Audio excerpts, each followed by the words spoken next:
Hello दोस्तों, मेरे YouTube channel heart of NCERT में आपका स्वागत है। दोस्तों, आज हम बताने वाले हैं कक्षा 11 का राजनीतिक विज्ञान का मॉडल पेपर 3। आइए देखिए, इसमें 40 क्वेश्चन को इंक्लूड किया गया है, जो कि परीक्षा के हिसाब से बहुत ही महत्वपूर्ण क्वेश्चन होंगे। और आइए हम 40 क्वेश्चन करते हैं। आप इसको पूरा करके जाइएगा। इसमें से 5 से 10 क्वेश्चन लड़ ही जाएंगे, तो आप इसको पूरा देख लीजिएगा।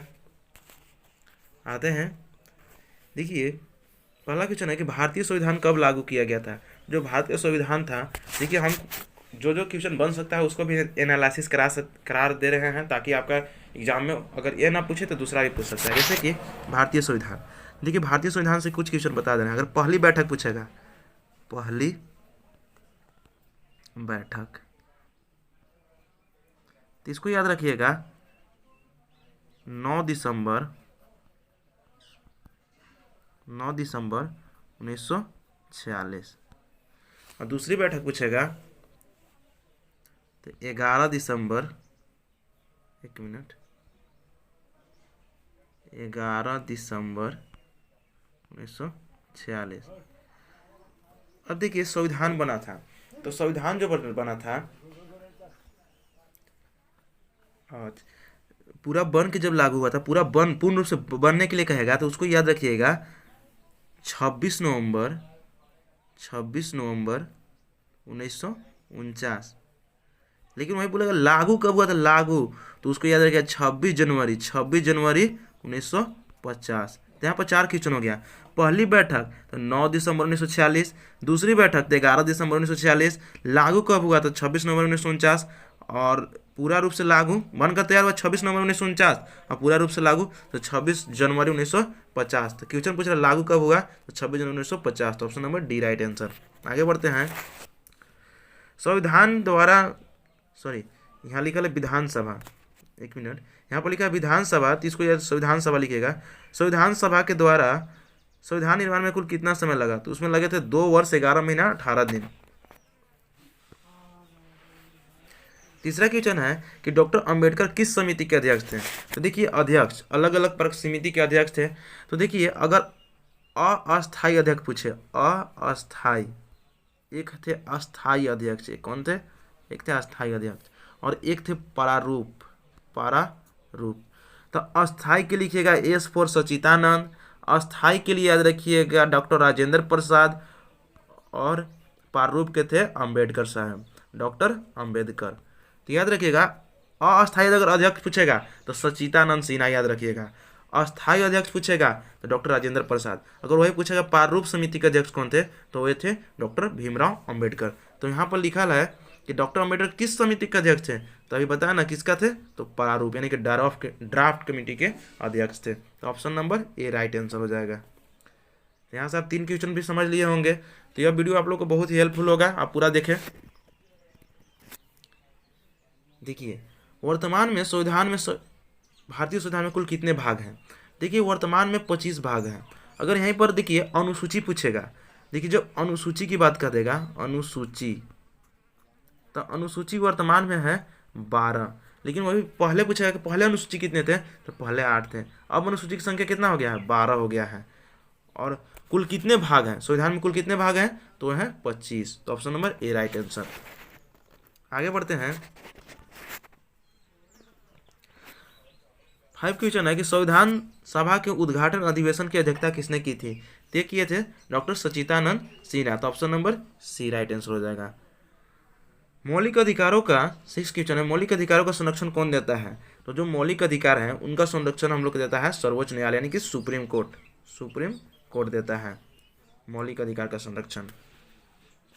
क्वेश्चन पूछ सकता है कि मौलिक अधिकार कितने हैं। तो मौलिक अधिकार अभी वर्तमान में 6 हैं, और पहले कितने थे, तो पहले 7 थे, याद रखिएगा। अभी वर्तमान यानी कि प्रेजेंट और पास्ट की बात कर रहा है, मतलब पहले कितने थे, तो पहले थे 7, और अभी वर्तमान में कितने हैं, 6। किसको सर खत्म कर दिया गया, तो संपत्ति के अधिकार को खत्म कर दिया गया है। एक खत्म कर दिया गया, तो किसको, तो संपत्ति के अधिकार को। और मौलिक अधिकार का संरक्षण कौन देता है, तो सर्वोच्च न्यायालय। तो option number B right answer. आगे बढ़ते हैं। मौलिक अधिकार को भारतीय संविधान का हृदय और आत्मा कहा गया है। मौलिक अधिकार को भारतीय संविधान का हृदय और आत्मा कहा गया है, तो संवैधानिक उपचार को, आर्टिकल 32 को, 32 को ऑप्शन नंबर डी, संवैधानिक उपचारों का अधिकार। कौन सा अधिकार अल्पसंख्यक के हितों की रक्षा करता है? तो संस्कृति और शिक्षा का अधिकार, option number D right answer हो जाएगा। महिलाओं को सबसे पहले मताधिकार किस देश ने दिया था? ये दिया था मतलब महिलाओं को वोट देने का अधिकार किस देश ने सबसे पहले दिया था? तो दिया था New Zealand, option number B right answer हो जाएगा। भारत में चुनाव आयोग के सदस्यों की नियुक्ति कौन करता है? तो जो सदस्य होते हैं चुनाव आयोग के उसकी नियुक्ति राष्ट्रपति करते हैं, तो option number B right answer हो जाएगा। भारत में चुनाव कौन कराता है? भारत में चुनाव जो है वो कौन कराता है? तो भारत का निर्वाचन आयोग कराता है, तो option number B right answer हो जाएगा। राष्ट्रपति राज्यसभा में कितने सदस्यों को मनोनीत करता है? तो करते हैं 12 को, तो option number A right answer हो जाएगा। राष्ट्रपति के पद को हटाने की प्रक्रिया क्या कहलाता है? तो जो राष्ट्रपति के पद से हटाने की जो प्रक्रिया है उसे कहा जाता है महाभियोग, तो option number A right answer हो जाएगा। आगे बढ़ते हैं, देखिए यहाँ 40 क्वेश्चन है, 14 क्वेश्चन कि राज्यपाल को शपथ ग्रहण कौन कराता है? तो देखिए राज्यपाल का जो शपथ ग्रहण कराता है वो राष्ट्रपति कराते हैं, तो option number A right answer हो जाएगा। सॉरी एक मिनट, यहाँ पर दिक्कत है। देखिए राज्यपाल का जो शपथ ग्रहण कराते हैं वो उच्च न्यायालय के मुख्य न्यायाधीश कहते हैं, ऑप्शन नंबर डी। लेकिन यही कर रहा था कि राष्ट्रपति का, देखिए यहाँ से क्वेश्चन कुछ बता देते हैं, पूछा कि राष्ट्रपति का शपथ, अगर राष्ट्रपति का शपथ करता है तो सर्वोच्च न्यायालय का मुख्य न्यायाधीश, सर्वोच्च न्यायालय का मुख्य न्यायाधीश। और क्वेश्चन है कि राज्यपाल का शपथ कौन ग्रहण कराता है? तो राज्यपाल का जो शपथ ग्रहण कराते हैं वो उच्च न्यायालय का, और जबकि राष्ट्रपति की बात कहा जाता तो सुप्रीम कोर्ट का, याद रखिएगा। आगे बढ़ते हैं हम लोग।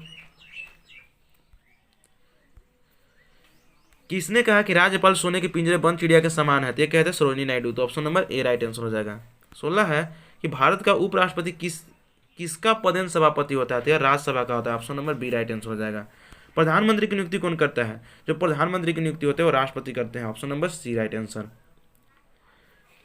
यह संविधान की प्रस्तावना के अनुसार भारत का सर्वोच्च सत्ता किस में निहित होती है? तो जो भारत का सर्वोच्च सत्ता होती है वो जनता के पास निहित होती है, option number A right answer. किस वर्ष भारतीय संविधान की प्रस्तावना को पंथ निरपेक्ष शब्द जोड़ा गया था? जो पंथ निरपेक्ष था वो 42वां संशोधन की तरह जोड़ा गया था। तो 42वां संशोधन कब हुआ था? तो 1976 में, तो option number C right answer हो जाएगा। संविधान सभा की प्रथम बैठक कहाँ हुई थी? बैठा लिखा गया है, बैठक है कहाँ हुई थी? यह हुआ था दिल्ली में, तो option number D right answer हो जाएगा। ऑप्शन नंबर यहाँ पर डी है, दिल्ली। मौलिक अधिकार को लागू करने के लिए किसके द्वारा रीट जारी किया जाता है? देखिए जो मौलिक अधिकारों को लागू करने की जो रीट जारी की जाती है वो 5 प्रकार का रीट जारी की जाती है, और रीट जारी करने का जो अधिकार होता है वो हाई कोर्ट का होता है, यानी कि उच्चतम न्यायालय को, तो ऑप्शन नंबर सी। संविधान के किस धारा के अंतर्गत निर्वाचन आयोग का गठन किया गया है? तो याद रखिएगा 324, option number B right answer हो जाएगा, बी याद रखिएगा 324।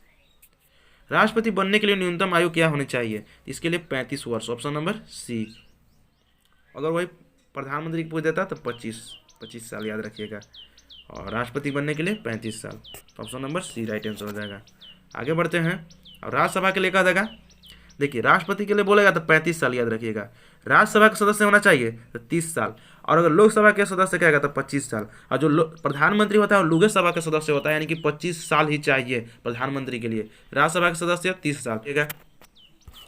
लोकसभा में बहुमत वाले दल नेता कौन कहलाते हैं? क्या कहलाते हैं? तो होते हैं प्रधानमंत्री, option number C right answer. भारतीय लोकतंत्र के रीढ़ किसे कहा जाता है? तो मौलिक अधिकार को, ऑप्शन नंबर सी। आधुनिक राजनीतिक विज्ञान का विकास किस युद्ध के बाद माना जाता है? तो द्वितीय विश्व युद्ध के बाद, option number B right answer हो जाएगा। भारत में 42वें संशोधन के द्वारा कितने मौलिक कर्तव्यों को जोड़ा गया? देखिए पहले मौलिक कर्तव्य जो अभी में है वर्तमान में 11 है, लेकिन पहले कितने थे? तो 10। और किस संविधान संशोधन के द्वारा जोड़ा गया है? तो 42वां संविधान संशोधन के द्वारा। और कौन समिति? तो स्वर्ण सिंह समिति, याद रखिएगा। कौन सा समिति? तो स्वर्ण सिंह समिति। यहाँ से भी क्वेश्चन पूछ सकता है, तो option number C right answer 10। वर्तमान में कितने हैं? 10, जबकि पहले कितने, सॉरी वर्तमान में कितने हैं? 11, और पहले कितने थे? तो 10। तो यही है कि भारत के संविधान 42वें संशोधन किसके मौलिक कर्तव्य को जोड़ा गया था? कितना? तो 10, और अभी कितने हैं? तो 11, तो ऑप्शन नंबर सी हो जाएगा 10। 28 है, दो देशों के बीच तनावपूर्ण स्थिति बने रहने पर भी वो आर्थिक युद्ध कर रहे हो ना, क्या कहलाता है? दो देशों के बीच तनावपूर्ण स्थिति बने रहने पर भी वो आर्थिक युद्ध कर रहे हो तो ना कर रहे हो तो क्या कहलाता है? यहाँ पर तो होगा, तो क्या कहलाता है, तो इसको समझौता कहते हैं। Option number B. भारत में आज़ाद होने पर भी कौन अन्याय और भेदभाव के शिकार और आश्रित हैं? मतलब आज़ाद भारत में भी अन्याय और भेदभाव के कौन आती हैं? तो ज़्यादा हैं अधिकांश महिलाएं। तो option number B right answer. Bharat में राष्ट्रवाद का उदय किस सदी में हुआ? तो हुआ था 19वीं सदी में। Option number D right answer. नागरिकता कितने प्रकार की होती है? तो नागरिकता 4 प्रकार की होती है। Option number C right answer हो जाएगा। गरीब और अमीरों के बीच की बढ़ती खाई को किस अन्याय परिणाम माना जाता है? तो इसे आर्थिक न्याय माना जाता है। Option number D.